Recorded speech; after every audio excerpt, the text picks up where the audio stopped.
சதுரங்க பிரியர்கள் அனைவருக்கும் வணக்கம். ஸோ இன்றைக்கி நம்ம பார்க்க போகிற வீடியோவில் டாடா ஸ்டீல் செஸ் 2025 சுற்று 3லிருந்து ரொம்ப முக்கியமான ஒரு ஆட்டத்தை பார்க்க போகிறோம். ஸோ இந்த ஆட்டத்தில் வந்து பார்த்தீங்கன்னாக்கா பிரக் வந்து ஒயிட் பீஸ் வந்து ஹேண்டில் பண்ணுறாரு, அர்ஜுன் எரிகேசி வந்து பிளாக் பீஸ் வந்து ஹேண்டில் பண்ணுறாங்க. ஸோ இந்த ஆட்டத்துக்குள்ளே போகிறது முன்னாடி ஒரு ரெக்வஸ்ட் என்ன அப்படின்னா, நம்ம சேனல் நீங்கள் சப்ஸ்கிரைப் பண்ணாமல் வீடியோஸ்லாம் பார்த்துட்டு இருக்கீங்க அப்படின்னா சப்ஸ்கிரைப் பண்ணிட்டு பெல் பட்டனை ப்ரெஸ் பண்ணி வச்சுக்கோங்க. இப்போ இந்த கேமை பார்க்கலாம். ஸோ பிரக் வந்து கேம் வந்து D4 வந்து ஓப்பன் பண்ணுறாரு. ஜென்ரலாக அவர் வந்து E5 விளையாடி ஆர் E4 பிளேயர் அப்படிங்கிறது நமக்கு தெரியும். பட் இந்த பொசிஷனில் ஆர் இந்த கேமில் D4 வந்து ஸ்டார்ட் பண்ணுறாரு. So knight F6, C4, E6 Nimzo இண்டியனோட இன்வைட் இது. பட் அதை டிக்ளைன் பண்ணுறாரு. D5 விளையானதுக்கப்புறம் G3. ஸோ கேம் வந்து பார்த்திங்கனாக்கா ஒரு குயின்ஸ் கேம்பிட் டிக்ளைன் மாதிரி ஆரம்பித்து அதுக்கப்புறம் வந்து பார்த்திங்கன்னா ஒரு ஓப்பன் கேத்தலன் அப்படிங்கிறத ஒரு லைனுக்குள்ளே போகுது. ஸோ C5 கேசல்ஸ்க்கு அப்புறம் நைட் C6 அண்ட் இந்த பொசிஷனில் நம்ம அனீஷ் கிரிக்கும் குகேஷ்க்கும் நம்ம ரீசெண்டாக பார்த்த கேமில் அவர் குயின் A4 விளையாடி பார்த்துருப்போம். பட் இங்கே இந்த மாதிரி பானை இவர் கேப்சர் பண்ணுறதுனால குயின் ட்ரேட் வந்து வாண்டடாக நடத்துகிறாரு. ஸோ பண்ணதுக்கப்புறம் வந்து பார்த்திங்கன்னா ரூக் டெக்ஸ் D1, பிஷப் டெக்ஸ் C5, நைட் D2 டெவலப் பண்ணி பானை வந்து பார்த்திங்கன்னா கேப்சர் பண்ணுறதுக்கு தயாராகிறாரு. கேப்சர் பண்ணலாம், பட் என்னோட டேர்மில் தான் பண்ணணும்னு சொல்லிட்டு ஒரு எக்ஸலண்ட்டான மூவ் வந்து விளையாடுறாரு ஸ்ட்ரக்சரை ரூயின் பண்ணுறதுக்காக. ஸோ ரூயின் பண்ணதுக்கப்புறம் கேசலுக்கு அப்புறம் night E1. So night E1 வந்து பார்த்திங்கன்னா ரொம்ப இன்ட்ரெஸ்டிங்கான ஒரு மூவ், அதான் பர்பிள் கலரில் மார்க் பண்ணியிருக்கிறாங்க. ஸோ என்னென்னா இதுக்கு முன்னாடி விளையாட நிறைய கேம்ஸில் அதிகப்படியாக நைட் B3 தான் ஆடிருக்காங்க, chasing the bishop immediately. But அதுக்கு பதிலாக ஒரு நைட் E1 ஆடுறாரு. நைட் வந்து D3 வந்து போக போகுது. ஸோ அதுக்கப்புறம் bishop D7. So bishop D7 ஏன் வந்து இன்னக்யூரஸியான மூவ் அப்படின்னா சில வேரியேஷன்ஸ் நம்ம வந்து ஃப்யூச்சரில் பார்க்கும்போது உங்களுக்கு அது புரியும். அதே போல் ரூக் டு D8 வந்து ரொம்ப நேச்சுரலான மூவ். அதே போல் பிஷப் E7 ரொம்ப நேச்சுரலான மூவ். இது ரெண்டுமே வந்து பார்த்திங்கனாக்கா இந்த ரூக்கை வந்து பார்த்திங்கன்னா D8 வைக்கும்போது நம்ம ரூக்கை எக்ஸ்ரே பண்ணுறோம். பிஷப் வந்து பார்த்திங்கன்னா நைட் B3 வரும்போது டெம்போ லாஸ் ஆகக்கூடாதுன்னு சொல்லி நம்ம ப்ரொஃப்ளாக்டிக்காக மூவ் பண்ணிக்கிறோம். ஸோ இந்த ரெண்டு மூவுமே வந்து பார்த்திங்கன்னா ஏற்கனவே வந்து ரெஞ்சில் டாப் மூவ்ஸ் அப்படின்னு சொல்லி சொல்லலாம். So rook B1. ஸோ இந்த மூவோட பிரச்சனை என்ன அப்படின்னு சொல்லிட்டு ரூக் B1 வச்சதுக்கப்புறம் உங்களுக்கு புரிய ஆரம்பிக்கும். ப்ளஸ் D7 பிஷப் வந்து D7 இருக்கிறதுல அது ஒரு பெரிய வல்னரபிளான பீஸ் அப்படிங்கிறதும் உங்களுக்கு புரியும். எக்ஸாம்பிள் நைட் A5 வந்து விளையாடுறாரு இந்த பொசிஷனில், ஃபோர்சிங் த நைட் ட்ரேட், வேறு வழியே கிடையாது. இதை தவிர்த்து நைட் டு D8 இருக்குது, B6 இருக்குது, ரூக் A B8 இருக்குது. இது எல்லாத்தையும் நம்ம வந்து பார்க்கலாம். ரொம்ப நேச்சுரலான மூவ் B6. இது வந்து மிஸ்டேக். காரணம் என்ன அப்படின்னா சிம்பிளாக நைட் B3க்கு அப்புறம் நம்ம பிஷப்பை வெட்டுறதுக்கு தயாராகிறோம். அது மட்டும் கிடையாது, மெயின் த்ரெட் வந்து பார்த்திங்கன்னா ரூக் இன்ட்டு D7. சப்போஸ் இந்த பிஷப் வந்து நீங்கள் டிஃபெண்ட் பண்ணணும்னு நினச்சிங்க அப்படின்னா எக்ஸாம்பிள் பிஷப்பை ரீட்ரீட் பண்ணிங்கன்னா night into C5, B into C5, அதுக்கப்புறம் பிஷப் டு A3ன்னு சொல்லி போட்டு இந்த பானை மட்டும் இல்லாமல் பொசிஷனே வந்து பார்த்திங்கன்னா கொலாப்ஸ் ஆகிடும் பிளாக்கு. ஸோ பான் B6 வந்து பார்த்திங்கன்னா ஆல்மோஸ்ட் பிளண்டர். ஸோ நைட் B3க்கு அப்புறம் இந்த மாதிரி ஈஸியாக வந்து கேமை கண்டினியூ பண்ண முடியும். So suppose rook A B8 விளையாடி B7 டிஃபெண்ட் பண்ணிங்க அப்படின்னு சொன்னால் நைட் E4 விளையாட முடியும். அதுக்கப்புறம் நைட் டேக்ஸ், பிஷப் டேக்ஸ்ன்னு சொல்லி நம்ம இந்த பொசிஷனில் கிளியரான அட்வான்டேஜ் இருக்குது. இப்போ பிஷப் வந்து பார்த்திங்கன்னா ஒரு தேவையில்லாத ஒரு ரீட்ரீட்டிங் மூவ் மாதிரி விளையாடுற மாதிரி இருக்கும். ஸோ பிஷப் டு E8 ரூக்கை டிஸ்கனெக்ட் பண்ணுற மாதிரி ஆகிடும். அடுத்த இன்னொரு மூவ் வந்து பார்த்திங்கன்னா நைட் டு D8. இதான் ஃபைனல் ஆப்ஷன். இது வந்து ரொம்ப பேசிவான மூவ்னு வச்சுக்கோங்களேன். பட் இது ஓகே தான். இது எல்லாமே வந்து பார்த்திங்கன்னா கம்ப்யூட்டரோட பல ஆப்ஷன்ஸ். பட் நேச்சுரலாக வந்து ஒரு என்ன பண்ணுறாரு, நைட் A5 வந்து விளையாடுறாரு B6 டிபெண்ட் பண்ண. பட் இங்கே நைட் B3 இது வந்து பார்த்திங்கன்னா ஃபோர்சிங் த ட்ரேட் அப்படின்னு சொல்லி சொல்கிறாங்க. காரணம் என்ன அப்படின்னா இந்த இடத்துல நீங்கள் வெட்டல அப்படின்னா B7 வந்து ட்ராப் ஆகிடும். நைட் சப்போஸ் பிஷப் B6 நீங்கள் ட்ரை பண்ணிங்க அப்படின்னா தென் நைட் ட்ரேட் பண்ணக்கப்புறம் எண்ட் ஆஃப் த வேரியேஷனில் உங்களுக்கு B6 வந்து பார்த்திங்கன்னா B7 வந்து ஃபால் ஆகிடும். அதனால் வந்து ட்ரேடை ஃபோர்ஸ் பண்ணி பான் ஸ்ட்ரக்சரை சரி பண்ணிக்கிறாரு பிறகு. பிஷப் C6 போட்டு ஸ்ட்ரக்சரை அவர் உடச்சிக்கிறாரு. ஸோ பிஷப் C6க்கு அப்புறம் bishop trade night D3 threatening த பிஷப். ஃபைனலாக பிஷப் E7 போயிடுது. அதே போல் பிஷப் B6லையுமே வைக்கிறதுக்கு வாய்ப்பு இருக்குது. பிஷப் D2 நைட் E4னு கேம் வந்து கண்டினியூ ஆகும். But bishop E7, bishop E3. So இப்போது நமக்கு அக்சஸ் பண்ணக்கூடிய ஒரு வீக்னஸ் வந்து A7. அதை வந்து டார்கெட் பண்ணுறதுக்காக ரூக்கையும் பிஷப்பையும் வந்து பார்த்திங்கன்னா கோஆர்டினேட் பண்ண போகிறாரு. அதே போல் ரூக்கை வந்து டபுளும் பண்ண போகிறாரு. ஸோ பிஷப் டு C5 முடிஞ்சால் அந்த பிஷப் வந்து ட்ரேட் பண்ணிடலான்னு நினைக்கிறாரு. கிங் டு F8 ட்ரேட் பண்ண, பட் ஓகே நான் வந்து கிங்கால் வெட்டிக்கிறேன்னு நினைக்கிறாரு. So rook A1, rook C7, king F1. இந்த பொசிஷனில் வந்து பானை ஃபிக்ஸ் பண்ணுற ஒரு கான்செப்ட் ரூக் A6 ரொம்ப முக்கியமான ஒரு வீக்னஸை டீல் பண்ணும்போது இது ரொம்ப முக்கியமான ஒரு மூவ். ரூக் A6 ஒரு ஆப்ஷன். கிங் F1 அதுக்கப்புறம் நைட் டு D7 போயிட்டு பிஷப்பை சேஸ் பண்ணால் பிஷப்பை ஃபோர்ஸ் பண்ணுறாரு ட்ரேட் பண்ணுறதுக்காக. கிங் இம்ப்ரூவ் ஆகுது. ரூக் A3 விளையாடுறாரு பிறகு. அதுக்கப்புறம் பான் C5. ஸோ இப்போ வந்து பான் C4 வந்து விளையாடுறதுக்கு த்ரெட்டன் பண்ணுறாரு. அதனால் வந்து பார்த்திங்கன்னா இவரே வந்து அதை ஆடிடுறாரு. அதர்வைஸ் நைட் B2 போட்டு அதை ஸ்டாப்பும் பண்ண முடியும். பட் C4 விளையாடிடுறாரு ப்ரக். Rook B7. அடுத்து அர்ஜுன் வந்து ஏன்னா இப்போது ப்ரக் மட்டும் A7 வந்து டார்கெட் பண்ணுறதா மட்டும் நம்ம நினைக்கக்கூடாது. இவருக்கு இப்போ ஒரு புதுசாக ஒரு வீக்னஸ் கிரியேட் ஆகிருக்கு பேக்வர்ட் பான். ஸோ அதை வந்து டார்கெட் பண்ணுறதுக்கு அவர் தயாராகிறாரு. So rook D A1. So rook D A1 விளையாடுனதுக்கப்புறம் இந்த பொசிஷனில் A5 விளையாடுறாரு. அவரோட ஐடியா என்ன அப்படின்னா, நீங்கள் பானை வெட்டினீங்க அப்படின்னா எண்ட் ஆஃப் த வேரியேஷனில் உங்களுக்குமே வந்து பான் போகும் அப்படிங்கிறதான். அதே போல் இந்த இடத்துல நைட் இன்ட்டு C5 நீங்கள் பார்ப்பீங்க. பட் ஒரு பான் எக்ஸ்ட்ரா தான். இந்த ரூக் அண்ட் பான் என் கேமில் வந்து ஒயிட்டால் வந்து கேமை வந்து பார்த்திங்கன்னா வின்னிங்க்கு புஷ் பண்ண முடியாது அப்படிங்கிறது தான் இங்கே இருக்கக்கூடிய ஆர்கியூமெண்ட்டு. அதே போல் கேம் வந்து கிங் இம்ப்ரூவ் பண்ணுறாரு. So king D6, night C1. So night C1, night A2, night C3 வந்து வர்றதுக்கான வாய்ப்பு இருக்குது. எக்ஸலண்ட்டான ஒரு ரீமனரிங் சொல்லலாம். ஸோ நைட் A2, அதுக்கப்புறம் king C6, night C3. So night வந்து பார்த்திங்கன்னா எக்ஸலண்ட்டான போஸ்ட் இருக்குது. என்னென்னா இப்போது இந்த பான் ஃபர்தராக வந்து அட்வான்ஸ் பண்ண முடியாது. பானோட சப்போர்ட்டும் நைட்டோட சப்போர்ட்டும் இருக்குன்றதுனால இப்போது இந்த ரூக்கை வந்து ஃப்ரீ பண்ணிக்கலாம், அல்லது இந்த ரூக்கையும் ஃப்ரீ பண்ணிக்கலாம். அதே போல் இந்த இடத்துல நீங்கள் நல்லா கவனிச்சிங்கன்னா ஒன்று தெரியும். இந்த வீக்னஸ் வந்து வீக்னஸாக இருந்தாலும் அவர் தேவையான அளவுக்கு டிஃபெண்டர்ஸ் வந்து ஆட் பண்ணிக்கிட்டே இருக்கார் ரொம்ப பக்கத்தில் இருந்துக்கிட்டு. அதனால் ப்ரக் வந்து இந்த பொசிஷனில் ரொம்ப ஒரு பிரின்சிபிள்டான ஒரு ஐடியா வந்து இங்கே ஸ்டார்ட் பண்ணுறாரு. நைட் B6க்கு அப்புறம் அவர் வந்து F4 வந்து விளையாடுறாரு. என்ன F4? ஏன்னா இதில் வந்து இன்னக்யூரசி மூவ்னு சொல்லி நம்ம மார்க் பண்ணியிருக்கோம். அதுக்கான ரீசன் என்ன அப்படின்னா, கொஞ்சம் வந்து பார்த்திங்கன்னா நமக்கு வீக்னஸ் வந்து க்ரியேட் ஆகுது லைட் ஸ்கொயர்ஸில்.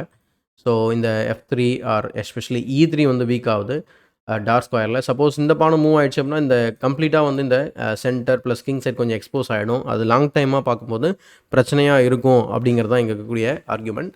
பட் இங்கே இவர் F4 ஏன் விளையாடுறாரு அப்படின்னா, பிரின்சிபல் ஆஃப் 2 வீக்னஸ்ன்னு சொல்லுவாங்க இல்லையா. ஸோ என் கேமில் முக்கியமான ஒரு பிரின்சிபல் ஆர் ஸ்ட்ராட்டஜின்னு சொல்லுவாங்க. ஒரு வீக்னஸ் இருக்கிறது நம்மளால் வந்து ஜெயிக்க முடியாது. இப்போது இன்னொரு வீக்னஸ் இருந்தால் தான் அந்த வீக்னஸை டார்கெட் பண்ணி நம்மளால் வந்து வின் பண்ண முடியுன்றது தான் கான்செப்ட். ஸோ அந்த காரணத்தினால இந்த மாதிரி ட்ரை பண்ணுறாரு. But best option G4, H4 தான். பட் நைட் C8, அதுக்கப்புறம் நைட் B5 போயிட்டு ரூக் அட்டாக் பண்ணுவோம். ரூக் A6 வருது. நிறைய இடங்களில் கம்ப்யூட்டர் வந்து A4 விளையாடிடு அப்படின்ற மாதிரி சொல்லுது. ஒரு பானை சாக்ரிஃபைஸ் பண்ணி பொசிஷனை வந்து ஒரு ரூக்கை ட்ரேட் பண்ணிவிட்டு ரூக் என் கேம் போயிட்டு ட்ரா பண்ண ட்ரை பண்ணலாம் அப்படின்றது தான் கம்ப்யூட்டரோட idea. So rook D1, knight B6, rook A2 and இங்கே பொசிஷனில் கூட A4 வந்து ரெக்கமெண்டேஷனில் இருக்குது. ஆனால் வந்து பார்த்திங்கன்னா ரூக் F8 ரொம்ப பேசிவாக வந்து விளையாடுறாரு. அதனால் செக்கு கொடுத்து ரூக் இன்ஃபில்ட்ரேட் ஆகுது. நைட் C3 வராரு. நைட் C3 வந்ததுக்கப்புறம் ரூக் A8 ஆடுறாரு. அதுக்கப்புறம் ரூக் D2 டபுள் பண்ணி விட்டுறாரு. அண்ட் இந்த பொசிஷனில் கூட A4 வந்து விளையாடுற வாய்ப்பு இருக்குது. பட் இங்கே வந்து பார்த்திங்கன்னா ரூக் D2க்கு அப்புறம் அவர் வந்து ரூக் F8 விளையாடுறாரு. A4 இன்னமும் வந்து பார்த்திங்கன்னா நல்ல ஆப்ஷன் தான். ஸோ ரூக் A2, ரூக் A2க்கு அப்புறம் rook F8, rook D1. So பெருசாக இன்னும் அட்வான்டேஜ் எதுவும் கிடைக்கல. பட் இங்கே என்னென்னா இப்போது அவர் ரூக்கை வந்து டபுள் பண்ணதுக்கப்புறம் ரூக் F8 அவரும் டபுள் பண்ணி விட்டுறாரு. அதே போல் அகெயின் அண்ட் அகெயின் A4 வந்து ஆப்ஷனில் இருந்துக்கிட்டே இருக்குது. சாக்ரிஃபைஸ் பண்ணியும் பொசிஷனை காப்பாற்றுன்றது தான் idea. Knight B5. So knight B5க்கு அப்புறம் அர்ஜுனோட ரூக் வந்து அட்டாக்ல இருக்குது. ஸோ ரூக் A6 போகிறார் ஆட்டோமேட்டிக்காக. ஆனால் இந்த பொசிஷனில் தான் வந்து இந்த இஷ்யூ வந்து க்ரியேட் ஆகுது. ஏன்னா அவரோட கிங் வந்து ரொம்ப ஆக்டிவாக இருந்தாலும் கூட இந்த நைட் ஜம்ப் வந்து பார்த்திங்கன்னா ரொம்ப ஸ்ட்ராங்கான ஜம்ப்பு. இப்போது இந்த F7ல் பான் வந்து அன்டிஃபெண்டாக இருக்கிறத உங்களால் கவனிக்க முடியும். ஸோ அந்த காரணத்தால் தான் ஒரு பாயிண்ட் ஆஃப் டைமில் அர்ஜுன் ரூக் F8 விளையாடுறத பார்த்துருப்பீங்க. பட் இங்கே நைட் D6 செக்கை லேண்ட் பண்ணுறாரு. ஒரு பான் எந்த ஒரு காம்பன்சேஷனும் இல்லாமல் ப்ரகுக்கு ஒரு பான் கிடைக்குது. ஸோ அதாவது அர்ஜுனுக்கு எந்த ஒரு காம்பன்சேஷன் கிடையாது அதுக்கு. ஸோ அதனால் இது இனிமே வந்து பார்த்திங்கன்னா கிங் சைடில் இருக்கக்கூடிய பான்ஸ் வந்து வீக் ஆனதுனால கிங் சைடில் பான் அட்வான்ஸ் பண்ணாலே இது ஒரு வின்னிங் கன்வர்ஷன் தான். ஸோ இது வந்து ஜஸ்ட் அகெயின் நம்ம சொல்கிற மாதிரி டைம் அண்ட் டெக்னிக் தான் சொல்லணும். ஸோ நைட் டு D7 போகிறாரு. நைட் டு G5 வந்து பானை அட்டாக் பண்ணுறாரு, செகண்ட் பானை. அதுக்கப்புறம் ரூக் மூலயமா டிஃபென்ஸில் இருக்குது. ஆனால் என்னென்னா C5 பானை டார்கெட் பண்ணலாம் இப்போ. ஸோ நைட் F3 போகிறாரு. Knight E4, knight to D2. நைட்டை சேலஞ்ச் பண்ணுறாரு, வேணா ட்ரேட் பண்ணிக்கலாம் அப்படின்னு சொல்லிட்டு. இப்போ நீங்கள் எண்ணி பார்த்தீங்கன்னு வச்சுக்கோங்களேன், இந்த நைட்டோட ரீமனரிங்க எக்கச்சக்கமாக ஒரு 10 மூவுக்கு மேலே பண்ணியிருக்கோம் நைட்டு. அந்தளவுக்கு நிறைய நகர்வுகள் வந்து அந்த நைட் வந்து பண்ணியிருக்கு. So knight F6, F2, night G4 check வைக்கிறாரு ஃபோர்க் பண்ணுறதுக்கு. அதை டிஃபெண்ட் பண்ணிடுறாரு. அதுக்கப்புறம் E5 ஸ்ட்ரக்சரை உடைக்கலான்றது தான் அவரோட இது ஐடியா. பட் நைட் E4 போட்டு C5 அட்டாக் பண்ணுறாரு. E takes F4 அவர் வந்து வெட்டினாம்போ நம்ம வந்து வெட்டிக்கலாம், நமக்கு வந்து பான் வந்து எப்படி பாஸ் பண்ண ஆகிடும் அப்படின்றது தான் ப்ரகோட ஐடியா. ஸோ G into F4க்கு அப்புறம் ரூக் E8 போட்டு நைட்டை அட்டாக் பண்ணுறாரு. நைட்டை அட்டாக் பண்ணால் நைட் into C5 வருது. So night into C5 rook attack பண்ணால் இப்போ மொத்தத்தில் 2 பான் வந்து ட்ராப் ஆகிடுது அர்ஜுனுக்கு. இதுக்கப்புறம் இதை வந்து காப்பாற்றவே முடியாது அப்படிங்கிறது நல்லா தெரியுது. ஸோ ரூக் C6 ட்ரை பண்ணுறாரு. நைட் வந்து பார்த்திங்கன்னா அகெயின் ஒரு நைஸ் போஸ்ட் நைட் D3. ரூக்கை G6ல் வைக்கிறாரு. அதுக்கப்புறம் H3 டிஸ்கவரி வந்து செட்டப் பண்ணுறாரு. முடிஞ்சால் நீ ஏதோ ஒரு டிஸ்கவரி பண்ணி தான் பாறேன் அப்படின்னு சொல்லிட்டு அவர் H3 விளையாடுறாரு. டிஸ்கவரியை ஃபோர்ஸ் பண்ணுறாரு. ஏன்னா அந்த இடத்துல உங்களுக்கு பெஸ்ட் டிஸ்கவரின்னு சொல்லி ஆக்சுவலாக பிளாக்குக்கு எதுவும் கிடையாது. ஸோ கிங் F2 வந்ததுக்கப்புறம் ரூக் G2 செக்கு, கிங் F3 போகிறாரு. கிங் F3 போனதுக்கப்புறம் வந்து பார்த்திங்கன்னா ரூக் S2 போட்டு கவுண்டர் அட்டாக் பண்ண ட்ரை பண்ணுறாரு. பட் அதுக்கப்புறம் நைட் F2 வச்சு அந்த பானையும் டிஃபெண்ட் பண்ணிடுறாரு. ஸோ ஆல்மோஸ்ட் ரூக் வந்து ட்ராப் ஆன மாதிரி ஆகிடுது. ஸோ பான் டு G5 போட்டு இல்லாமல் F5ல ஓப்பன் பண்ணி ஏதாவது செக் கொடுக்கலாம் அல்லது வேறு ஏதாவது கவுண்டர் அட்டாக் பண்ணலாம்னு சொல்லி அவர் முயற்சி பண்ணுற இந்த நேரத்தில் A5 பானு சிம்பிளாக வந்து ட்ராப் ஆகிடுது. இப்போது 3 பான்ஸ் அப்பில் இருக்கார் Pragg. So G into F4 ஆடுறாரு. அதுக்கப்புறம் ரூக் A7 செக்கு, கிங் B6 வந்து C5 D4ன்னு சொல்லி எஸ்கேப் ஆக வாய்ப்பு இருக்குது. அதாவது தோக்க தான் போகிறாரு, பட் இருந்தாலும் கொஞ்சம் டிலே பண்ண முடியும். பட் இங்கே அவர் வந்து சென்டர் ஆஃப் த போர்டை நோக்கி போகிறதுனால இந்த மாதிரி ஒரு மேட்டிங் பேட்டர்னுக்குள்ளே வந்து மாட்டுறாரு. So king E6 rook first ரேங்க்லேருந்து A6ல் போய் செக் கொடுக்குது. கிங் E5 வந்த பின்ன ரூக் A5ல செக் கொடுத்தோன்னே இப்போ கிங் D4 போயிட்டு ஒரு மேட்டிங் பேட்டர்னுக்குள்ளே மாட்டிக்கிறார். ஆக்சுவலாக மேட் இன் 2.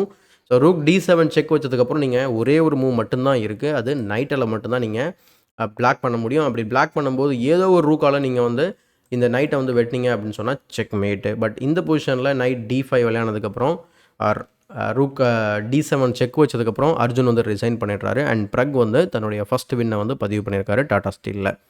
ஸோ இங்கே வந்து பார்த்தீங்க அப்படின்னு சொன்னாக்கா ஐ திங்க் தப்பாக சொல்லிட்டேன் எனக்கு, செகண்ட் வின்னு ஏற்கனவே ஒரு வின் வந்து பண்ணியிருக்கிறாரு. பிரக்னானந்தா வந்து பென்டாலா ஹரிகிருஷ்ணாவோட வின் பண்ணியிருந்தார். ஸோ 2.5ல் இருக்கார் இப்போ வந்து நம்ம குயிக்காக வந்து ரிசல்ட்ஸை வந்து செக் பண்ணிடலாம்.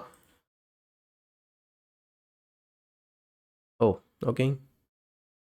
ஸோ என்னென்னா பேக்ரவுண்ட் வந்து சரியில்லாத காரணத்தினால அதை ரெடி பண்ணிகிட்ருக்கேன். ஸோ பர்ஃபெக்டாக ஆனதுக்கப்புறம் நான் வந்து ஃபேஸ் கேம் வந்து ஆன் பண்ணலான்ட்ருக்கேன். அதான் வந்து தெரியாமல் ஆன் பண்ணியிருந்தது, ஆஃப் பண்ணிட்டேன். சரி, ஓகே. இப்போ நம்ம ரிசல்ட்ஸை வந்து பார்த்துடலாம். ஸோ நொதிர் பேக் வந்து ரொம்ப ஸ்ட்ராங்கான வந்து ஒரு பர்ஃபார்மன்ஸ் கொடுத்துட்ருக்காரு. மெண்டோன்காவையும் மேக்ஸ் வாமடாமையும் 2 பேரையும் பீட் பண்ணியிருக்காரு. ப்ரக்கோட ட்ரா பண்ணியிருக்காங்க. ஸோ ப்ரக் வந்து பார்த்திங்கன்னா அகெயின் நான் பென்டாலா சொன்ன மாதிரி பென்டாலாவையும் சரி அடுத்து அர்ஜுனையும் வந்து பார்த்திங்கன்னா பீட் பண்ணதுனால ஸோ 2.5ல் லீடிங்கில் போயிட்டுருக்காரு. அவரோட இஎல்ஓ வந்து 10.6 வந்து ஏறி இருக்குது. ஃபேபி வந்து பார்த்திங்கனாக்கா ஒரு வின்னு 2 ட்ரா. ஸோ வேயோடையும் குகேஷோடையும் வந்து பார்த்திங்கன்னா ட்ரா பண்ணியிருக்காரு. ஒன் ஃபாரஸ்ட்டோட வின் பண்ணியிருக்காரு. அடுத்து குகேஷ் வந்து பார்த்திங்கன்னா அதே மாதிரி ஒரு வின்னு அனீஷோட, மற்ற 2 கேமும் ட்ரா பண்ணியிருக்காரு.